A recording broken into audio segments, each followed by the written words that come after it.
When he pressed against my back to guide my hands, I nearly cut myself, and not with the knife. Today, announced Siraporn, our impossibly cheerful cooking instructor, we make green curry from scratch. Everything fresh, everything authentic, everything delicious. I nodded enthusiastically from my position at the wooden prep station, trying to project confidence despite having absolutely no idea what I was doing. The cooking class had been Cayman's suggestion. You can't leave Thailand without learning to cook something, he'd insisted, and I'd agreed partly because it sounded fun and partly because it meant spending another day with him. What I hadn't anticipated was how intimate cooking could be. The class was small, just me, Cayman, an elderly German couple who seemed to know what they were doing, and Emma, who had shown up uninvited with her typical disregard for proper registration procedures. I'm auditing, she'd announced when Siraporn looked confused. Academic curiosity. Also, Cayman's cooking is terrible and someone needs to supervise. My cooking is not terrible, Cayman protested, but he was smiling as he said it. Your idea of cooking is opening a can of tomatoes and calling it sauce, Emma retorted. Ryan deserves better. The casual way she said it, like of course Cayman would be cooking for me, like of course my preferences mattered in his kitchen, made something flutter in my chest that I was trying very hard not to analyze. First, Siraporn continued, apparently unbothered by Emma's unofficial presence, we make curry paste. Traditional way with mortar and pestle. Very important to get flavors right. She demonstrated the technique with practiced efficiency. Galangal, lemongrass, shallots, chilies, all pounded together in a large stone mortar until they formed a fragrant, complex paste. It looked simple enough. It was not simple. Like this? I asked 5 minutes later, having managed to create something that looked more like chunky salsa than curry paste. Cayman peered over my shoulder at my sad attempt. Maybe try smaller pieces first? I thought I was making smaller pieces. Smaller than that, Emma called from her station, where she was somehow already 3 steps ahead despite having arrived late. Ryan, you're not demolishing a building. It's food. I tried again with marginally better results. The elderly German couple were already moving on to the next stage, their curry paste a perfect, smooth consistency that made my lumpy mixture look even more amateur by comparison. Here, Cayman said, moving to stand behind me. Let me show you. Before I could process what was happening, he was pressed against my back, his arms coming around me to guide my hands on the pestle.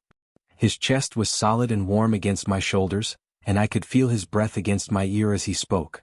Feel the rhythm, he said softly, his hands covering mine. It's not about force, it's about consistency. Like this. Breathe, I commanded myself desperately. Just breathe and try not to think about how good he smells or how perfectly his body fits against yours or how his voice sounds when he's speaking directly into your ear. Better? He asked, and I realized I'd stopped moving entirely. Much better, I managed, my voice coming out rougher than intended. We worked together for several minutes, his hands guiding mine in steady circles, gradually breaking down the ingredients into something that actually resembled proper curry paste. I tried to focus on the technique, on the way the flavors were melding together, on literally anything except the way his thumb occasionally brushed across my knuckles or how I could feel his heartbeat against my back. Perfect, Siraporn announced, appearing beside us to inspect our work. Very good technique. Cayman stepped back and I immediately missed his warmth. Get it together, I told myself. It's a cooking class, not a romance novel. But when I glanced over at Emma, she was watching us with undisguised interest and a knowing smile that suggested my internal crisis hadn't been as internal as I'd hoped. Next, Siraporn continued, apparently oblivious to the tension crackling around our station. We prepare vegetables. Very important to cut everything same size for even cooking. She handed out sharp-looking knives and began demonstrating proper cutting technique on a pile of eggplant. This, I thought with relief, was something I could handle. How hard could it be to cut vegetables? Famous last words. Steady pressure, Cayman advised, watching me attempt to slice baby eggplant into even pieces. And keep your fingers curved so.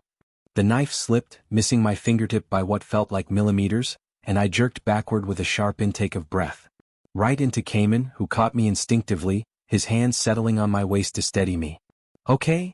He asked, concern clear in his voice. I nodded, not trusting myself to speak.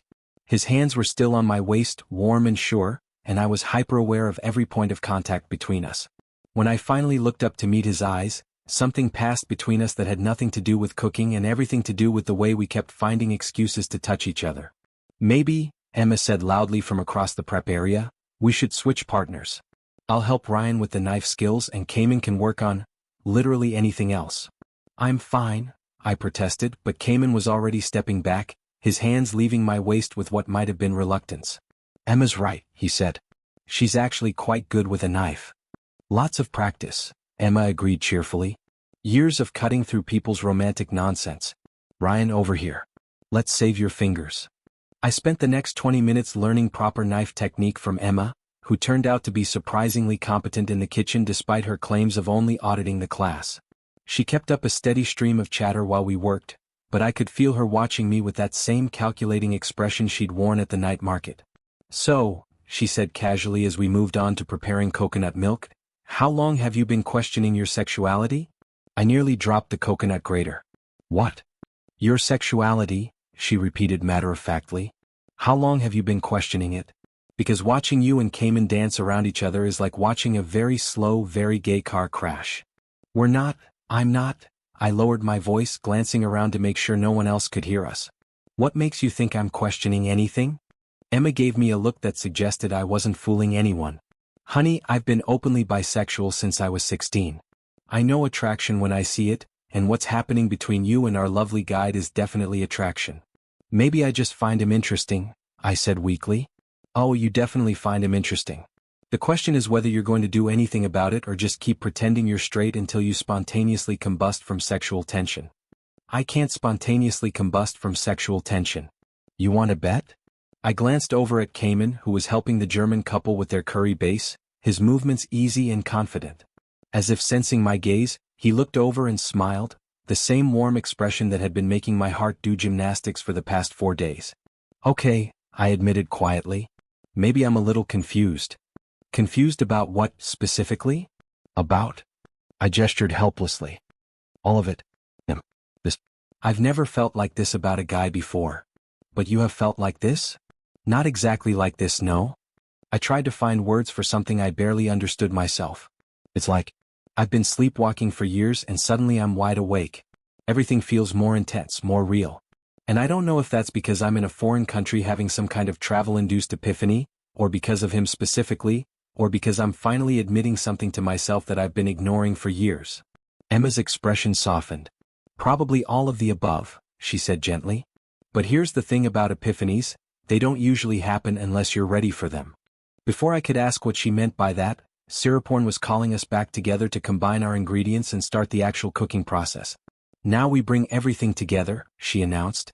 Curry paste, coconut milk, vegetables, seasoning. Balance is very important. Sweet, sour, salty, spicy. Like life, yes? Need all flavors to make something beautiful. Like life, I thought, stealing another glance at Cayman as he stirred his curry with careful attention. Need all the flavors. The rest of the class passed in a blur of tasting and adjusting, adding fish sauce and palm sugar and lime juice until our curries reached some magical balance that Siraporn deemed acceptable. When we finally sat down to eat our creations, accompanied by jasmine rice and fresh vegetables, I had to admit that even my amateur efforts had produced something genuinely delicious. Not bad for a first attempt, Cayman said, settling into the chair beside me at the long wooden table.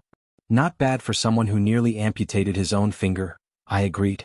That's what made it exciting, Emma said, loading her plate with curry. Nothing like a little danger to spice up a cooking class. The German couple launched into a detailed discussion of curry techniques they'd learned in other parts of Asia, and Emma began planning elaborate dinner parties she could host with her new skills. But I found myself only half listening, too aware of Cayman sitting close enough that our knees occasionally brushed under the table. You're quiet, he observed when there was a lull in the conversation. Just thinking. About how this is the best day I've had in years. About how I never want this trip to end. About how you make me want to be braver than I've ever been. About how I'm going to explain to my friends back home that I learned to cook Thai curry before I learned to properly do my own laundry, I said instead. He laughed. Those are probably equally important life skills. Probably more important than anything I learned in 4 years of college. What did you study? Business administration. The most generic degree possible for someone who had no idea what they actually wanted to do with their life. And now, I considered the question seriously. A week ago, I would have said I wanted to figure out my next career move, find another marketing job, get back to some version of my old life. But sitting in this outdoor kitchen in Chiang Mai, surrounded by the lingering aromas of our cooking adventure and the warmth of new friendships. That old life felt like it belonged to someone else entirely. Now I think I want to take pictures, I said. Travel, meet people, capture moments that matter. Maybe write about it. Document the world, you know? That sounds perfect for you, Cayman said, and the genuine warmth in his voice made my chest tight. You have a good eye for capturing moments. Especially moments with you in them, I thought but didn't say. As we finished our meal and said goodbye to Siraporn, who pressed containers of leftover curry paste into our hands with strict instructions about proper storage, I found myself reluctant for the day to end. The afternoon sun was already beginning its descent toward the mountains, and I knew that soon Cayman would drive me back to Malays, and we'd part ways until tomorrow. What now? I asked as we walked back to his truck. Now we go back and you probably want to rest, he said. Tomorrow's another early start if you want to see the temples outside the city. Actually, I heard myself saying, I'm not really tired. And I feel like I should practice my newfound cooking skills before I forget everything. Emma, who was walking ahead of us, turned around with interest. Are you suggesting a dinner party? I'm suggesting that maybe we could cook something simple back at Malays, I said looking at Cayman. If you don't have other plans. Something shifted in his expression. Surprise, pleasure, maybe a hint of the same anticipation I was feeling. I don't have other plans, he said softly. Excellent, Emma announced. I'll bring wine. And my expert supervision, which you'll definitely need. You're inviting yourself? Cayman asked with fond exasperation. Obviously. Someone needs to make sure you two don't burn down Malay's kitchen. Plus, I want to see if Ryan's knife skills have improved. As we drove back toward the old city, Emma chattering from the back seat about ingredients we'd need and Cayman asking thoughtful questions about my photography, I realized something had shifted. Not just in my understanding of my own feelings, but in the dynamic between the three of us. What had started as polite tourist guide interactions was becoming something more like friendship. And what was developing between Cayman and me was becoming something that felt both terrifying and inevitable. Taking chances, I thought, remembering Emma's advice from the night market. Being brave. Maybe it was time to start practicing both.